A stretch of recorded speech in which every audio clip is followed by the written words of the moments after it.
Well, hello. It's Writing Wednesday, and today's topic is going to be on the personal side, and the topic is going to be on the savage self.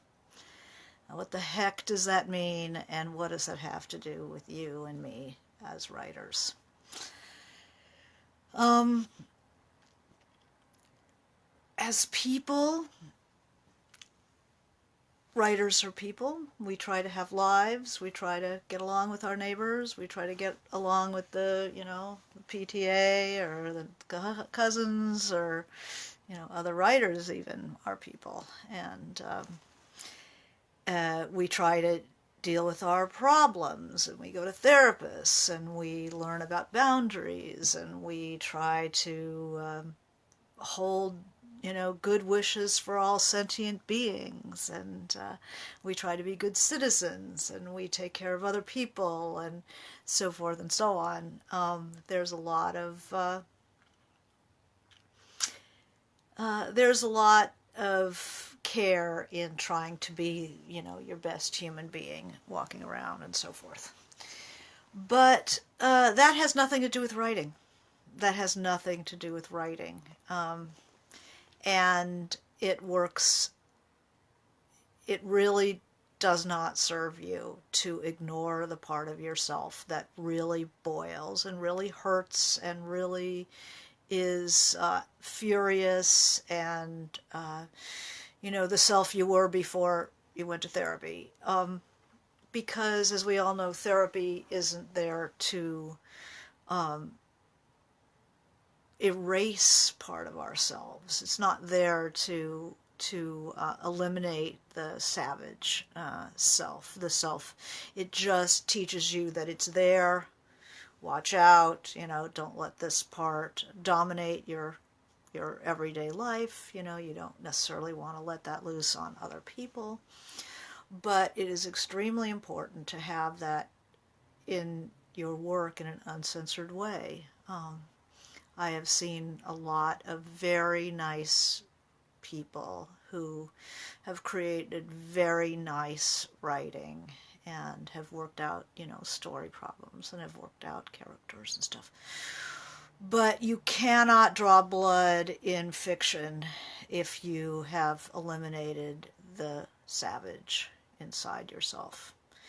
Um, if you, there's a hot boiling place inside yourself. There's deep, very dark caverns inside yourself, and especially if you've decided to write for some reason, there's a reason. And well, in life we try to be very caring and forgiving, and trying to see the good in all people. In fiction, you want to feel the full extent of your feelings. If you can't do that, you're going to end up with oatmeal instead of, a nourishing, varied course of offerings in your fiction. The There is a tendency, we've talked about this before, of protecting your characters. You don't want anybody to get hurt. You don't want anybody to have a big boo-boo, so you pull your punches. We've talked about what that means. It's you throw a punch, but it somehow stops just short of the other guy's face. This is not what fiction is. Fiction is about being enough in touch with your more savage emotions that you can actually depict extremes of human behavior. I was asked, I did a radio show earlier today and was asked by the interviewer, Barbara DeMarco Barrett, how I could write some of the tough scenes in Marina M. And it really isn't that hard for me to write that tough stuff, because those more extreme feelings, the violent feelings, the terror and violence and fear and rage, and kind of weird, even like weird psychosexual currents. I mean, I will go there because I've accepted that this is part of my psychological makeup. It's all part of it. If I don't have the full piano, if I only have the white keys and I don't have any of the black keys, my repertoire is going to be extremely limited, and I'm going to get really. If I don't bore myself, which I will, because I'm still in touch with those feelings, I will bore the reader. And so what I do is, I accept that this savageness is part of my nature. I'm not going to show it to the people in my daily life. I don't show it to, I do my best not to show it to everybody, which is why your reader knows you better in a certain way than the people in your daily life, because they're the ones who get to see the extremes. They're the ones who get to see the darkness in yourself, or the fury, the whatever is in there. You don't. If you muffle that to yourself, if you don't have access to that in your nature, then your work is going to be, maybe technically proficient. We've talked a lot about craft, and craft is very important, and how you put words together, extremely important, but there's an engine in there. And boy, if you can't reach the engine, your work will never really sear another person, never move them to tears, will never shake their world, will never wake them up, because it avoids those sensitive roots. So it's one of the sacrifices, you could say, that a writer makes, and an artist makes. You can call it a sacrifice, or you can just say it's part of, their willingness to inhabit the whole thing. But it's what we do for the reader, is we are willing to stay in touch with the, nobody wants to be bitter or envious or any of these other horrible emotions. But as writers, as artists, we have to have access to those emotions while we're working, or the stuff will be sufficient, proficient, and move no one. It's the one profession, I think, that you need access to all that stuff. And when we talk about our brilliant artists and how they suffered, this is why they're willing to suffer it. And another reason why you might not want to meet your favorite writers, because they've given you the best of themselves, and who knows what is going to meet the world. One of the things I do sometimes when I feel depleted, when I feel out of touch with that hot core, I will, I find that being annoyed is a source of getting back in touch with those unpleasant feelings, or strong feelings. Do you remember what it was like to be passionately in love with someone? It doesn't even have to be a good person, but just that feeling, any of the hot feelings, to be absolutely enraged with someone, absolutely enamored with someone, terrifically, bitter about something, or the feeling of vengeance. Do you remember what that feels like?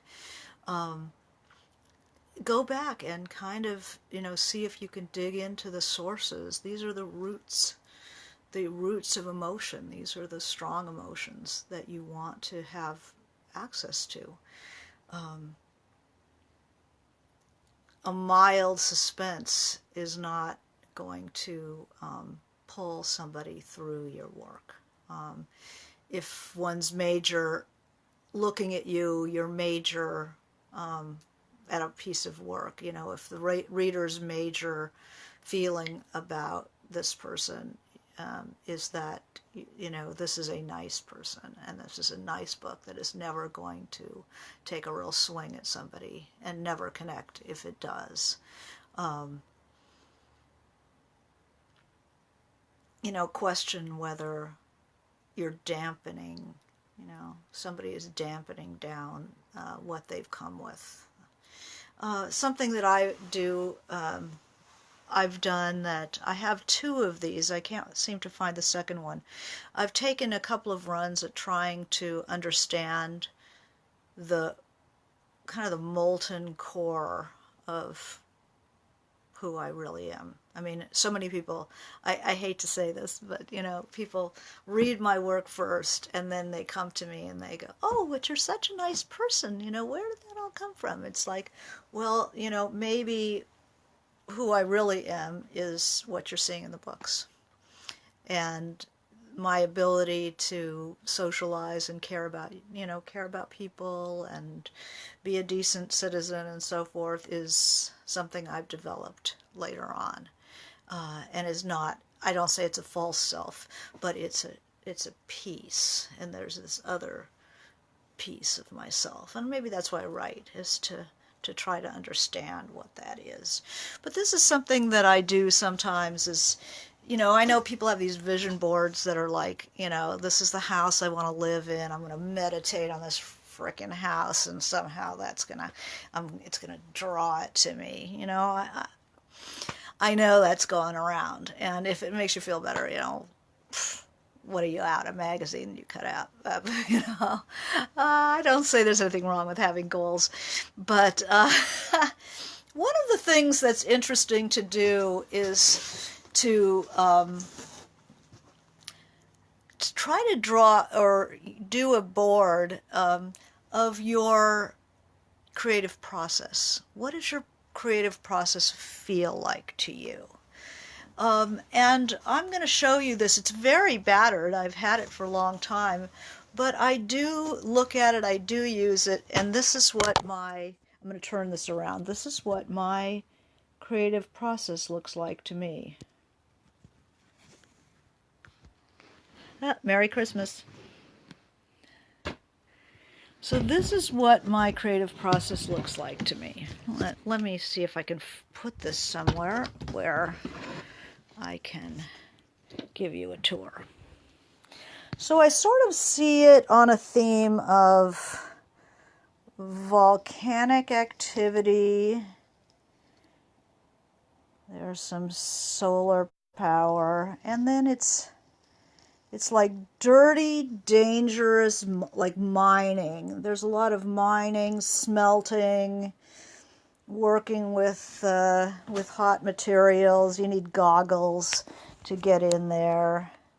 There's lava flows, and it's basically you're underground in hot, dirty, dangerous situation.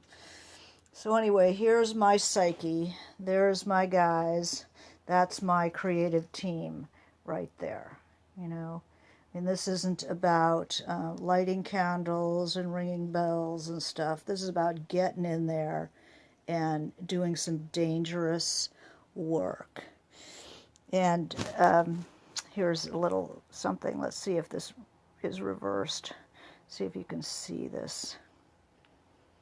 Oh, I can't get it to focus. I'm sorry. Something that almost never occurs above ground. Yep.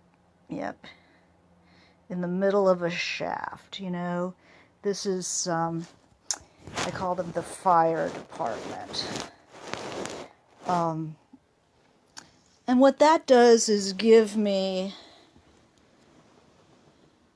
this gives me a sense of where my energy is and where where my work comes from. I have another one that's I couldn't find on short notice because I didn't deciding to do this today, is like all mangrove swamps and caving, because that's another aspect of it. There's this hot, bright part, and then there's the going into the darkness and tight, scary kind of. I'm a little claustrophobic, so underground caves, tight squeezes, and darkness. Together, that's like a picture of what I'm really doing all day when I'm working. It's it's not only so I'm not doing this really to create my character's world. I'm doing this to create to visualize, what's really going on inside as a writer, and accept that and understand that and look for that. If I'm spending too much time, making nice, and it's like this bad situation is happening, why aren't the blows connecting? Why isn't the truth being told? Why is not the cover being ripped off the situation? Why am I milling around and nothing seems to be happening? It's because nothing's happening because I am not in touch with my own creative sources, which are not nice. It's the savage in me that is the artist in me. And a lot of writing is about the conflict between that between the artist's self and the everyday self. It makes it very hard when you're like that to operate in the outside world. There's always this, you're certainly watching not to let all that out on the PTA parents who don't deserve that, but not to muffle it too much, because then you lose what you're made of. If you find yourself becoming too complacent, too agreeable, picking up everybody's laundry, just becoming more, and you find it hard to write, and your writing doesn't seem to be really vivid, ask yourself, where's the savage? And I don't mean that everybody has to run around with an axe whacking each other, but every once in a while. And if they do, somebody should get hurt. It shouldn't just be, I threaten you with an axe. So my advice is to find the savage and make friends with them.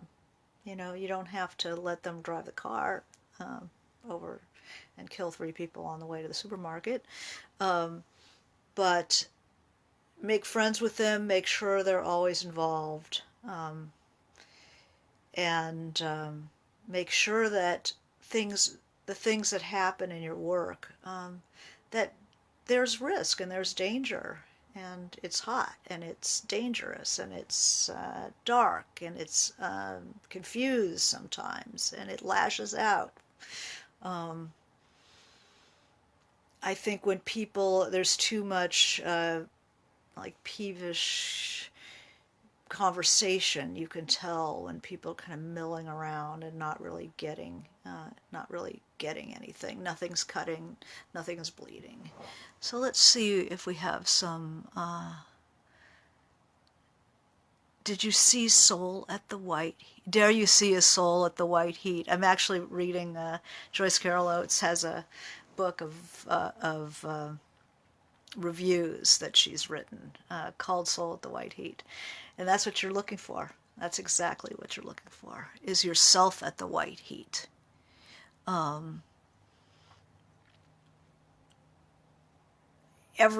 Think of the great books you've read recently. You're going to see this savage at work.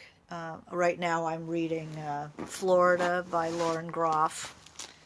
And this is it's a book about women, women in different situations, their children, normal people but there's a savage on the loose in these books, and it's represented by the climate of Florida and the fauna, certainly, of Florida. The snakes and the alligators are all part of this. The weather.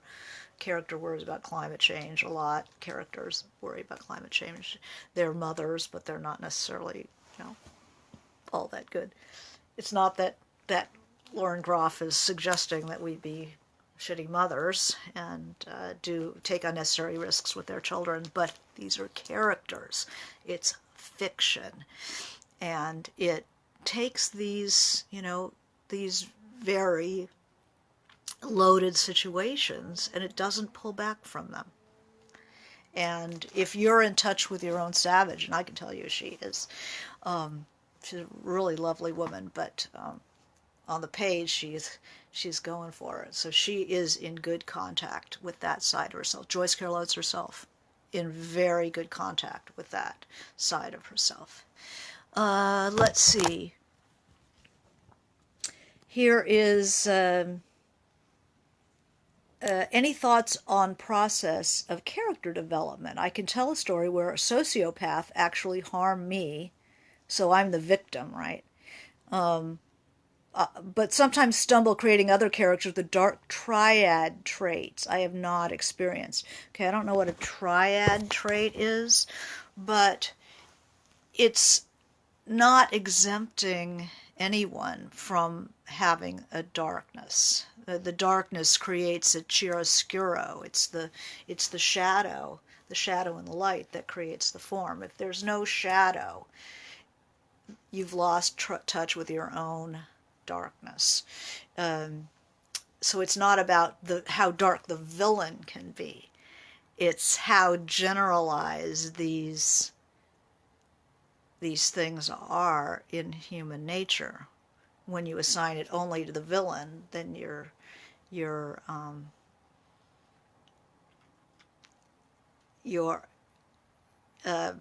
saying you're just making the other the bearer of this stuff. Whereas give some of it to your protagonist.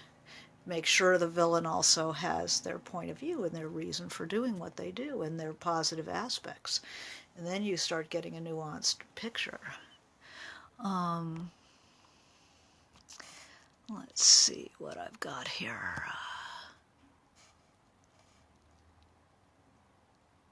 So we're not talking about villains. We're talking about ourselves and human nature and the way a good person also has the dark side. Raskolnikov is the hero of Crime and Punishment, and he loves people, and he's a very idealistic man, and yet he's the one who kills the landlady with an axe. So, the more in touch you are with your full nature, the more interesting, complex characters you're going to get. Let's see, what else do we have?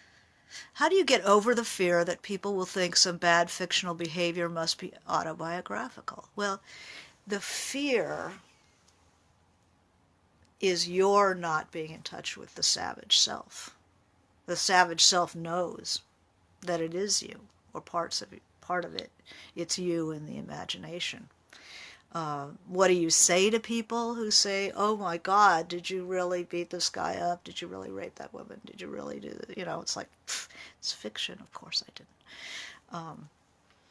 But there is a side of you that recognizes the human nature, that can feel that rage, that can feel that, that despair, or whatever it is, and express it through fiction.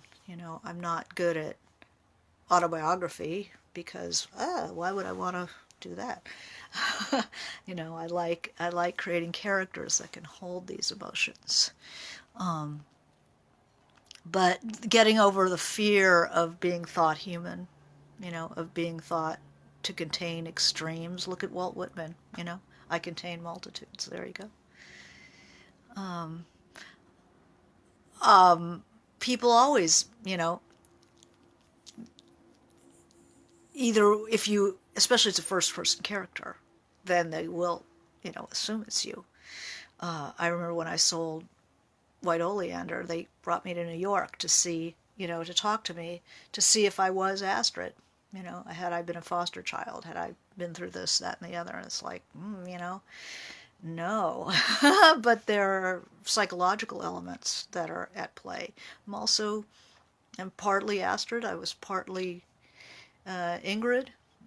Big slice of that was me. I was a lot of the characters in that book, and the same thing in Marina, and the same thing in Paint It Black. So you're all of the characters.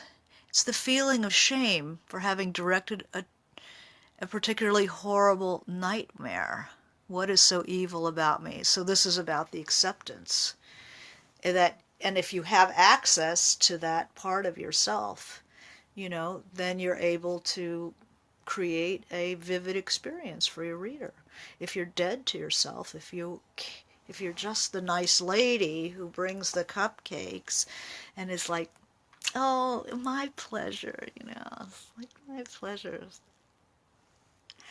And maybe it is your pleasure, but somewhere in you, there's also a person going, enough with the cupcakes. Screw you. Why don't you bring the cupcakes next time? Why does it have to be me? Why don't you pick up my kid instead of vice versa? Which I'm not saying act it out, but it's good to have the full piano and not beat yourself up for having a dark side. That's where the power comes from. That's your team. That's the power plant. That's your underground guys, your miners, It's accepting that there is that side of you, and rather than being upset that you're able to write a disturbing scene, you should be able to disturb people. Do I dare disturb the universe? Read Proofrock, and remember that nothing is done without courage. What else can I do for you?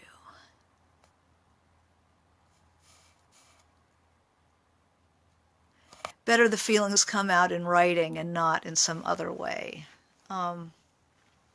Yeah. Yeah, it's a place to put that.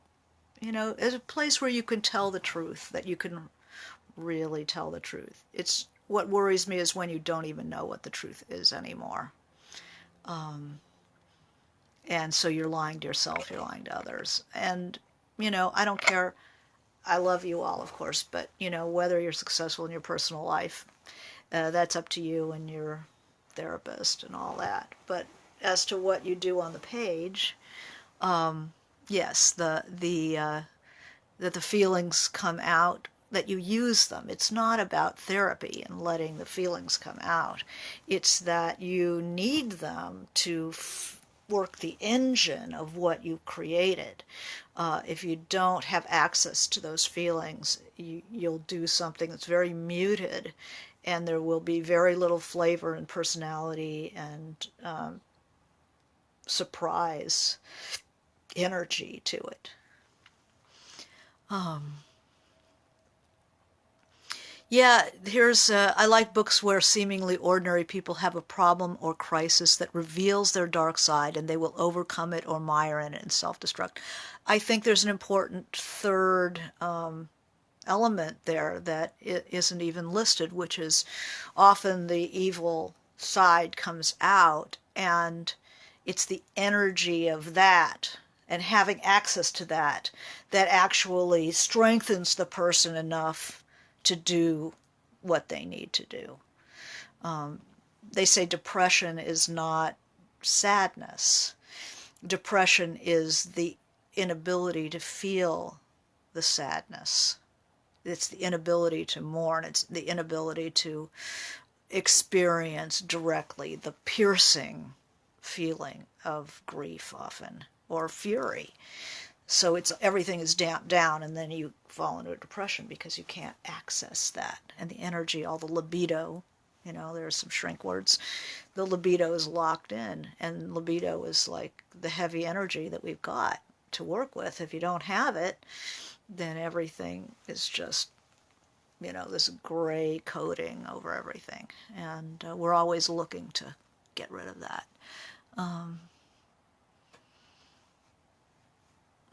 Let's see.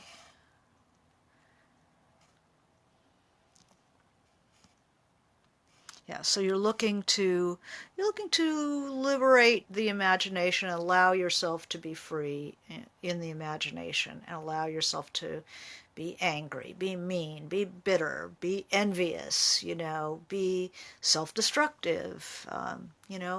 People say, oh,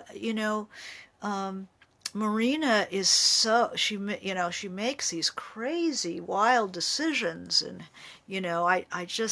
I want her to make the right decisions, and she just doesn't do it. It's like, that's right, and I don't protect her. You don't protect. This is the problem with people who are afraid of this, dark energy they have, is that they protect their characters.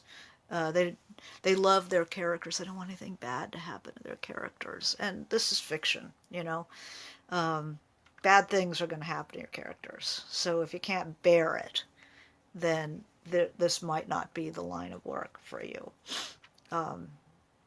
You're going to hurt. It's going to be really hard to watch your characters make bad decisions, but they're going to make bad decisions.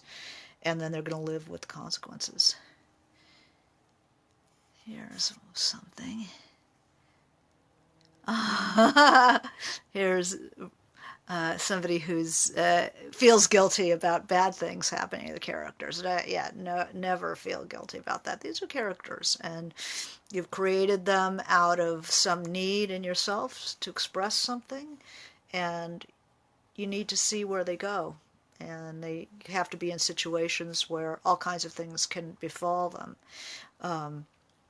Generally, whatever it is that is their problem, their weakness, their Achilles heel, is the situation you put them in to put pressure on that weakness and see what they do.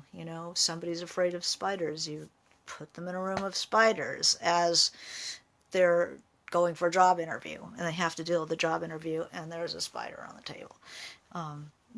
Always putting pressure on the characters. Let's see.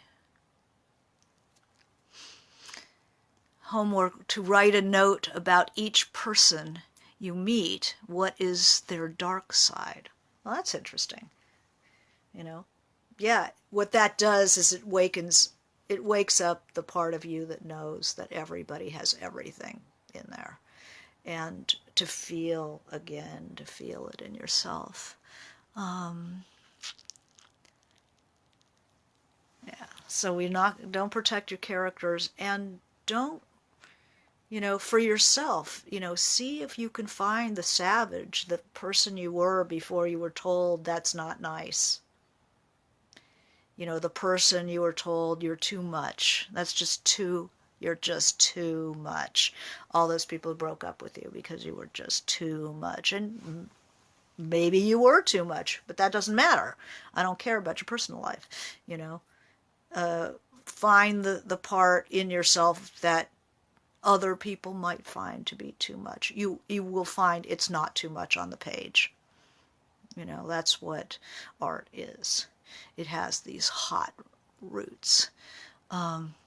And then here's another one. I also like characters in books who are seemingly nice people who like to exploit or manipulate the dark side of others. Sure, we don't want to be paranoid people in regular life. We want to think the best of others and, not assume people are harboring dark thoughts about us. And it takes years of therapy, believe me, to get to the point where you can go into a party and just glad to see everybody, and, people aren't really thinking about you, and it's cool. But in fiction, if you find yourself somebody who's interested in how people might be harboring ill thoughts about you, that's great stuff on the page. you know. I was talking about Giovanni's Room, which just blew me away. And his character really, from his own point of view, really sees the layers of feeling and the interactions, kind of social interactions that make things happen. Games people play is a pop psychology book from the 70s that was very much about what goes on um, beyond behind what people are doing and what games they're really playing. It's fascinating. I mean, it's not necessarily what we want to do in our regular life, assume this is going on, but you need to be able to recognize all kinds of stuff and to use that energy of when you're telling the truth, when you break out of that libido lock and just allow strong feelings to come up in your work. You're going to be writing truer, realer, more exciting, stuff. And think about, that not your protagonists, your do not have to be victims. They do not have to be just innocent, lovely victims, and you don't have to worry that my characters are not likable, because that's a projection saying I'm afraid that people will not find me likable. But if you want, do you want to be the likable guy who's always, giving people a cup of coffee and knows where the stapler is and stuff like that? Or do you want to surprise the reader and go, oh my God, this person, has another side to them. This is not somebody who's just there to be used. This is a sensibility that needs to be taken into account, has taken the measure of things. So, if there are any, you can't do conflict, really good conflict in fiction, if you don't know how to feel that sharp advocacy of what justice feels like to you, what injustice feels like to you, what despair feels like to you, what rage feels like to you. You won't be able to startle anyone with your knowledge of the human heart. So wake that stuff up and give it permission. Don't feel evil just because you have thoughts about people that are kind of true for you. You don't have to come up to them, get half cocked at a party and come up to them, the thing that's wrong with you. It's like, no. But when you sit down to write, you need access to all that. Who was the hardest savage self character you've written so far? The hardest. See, it's not hard for me because I'm in good contact with that stuff. Was it the mom in Paint It Black? No. It's not hard for me to contact that stuff. The toughest stuff in Marina M. was not hard for me. The hardest thing for me is the improvisational music of the fiction. That's the thing that's the most work.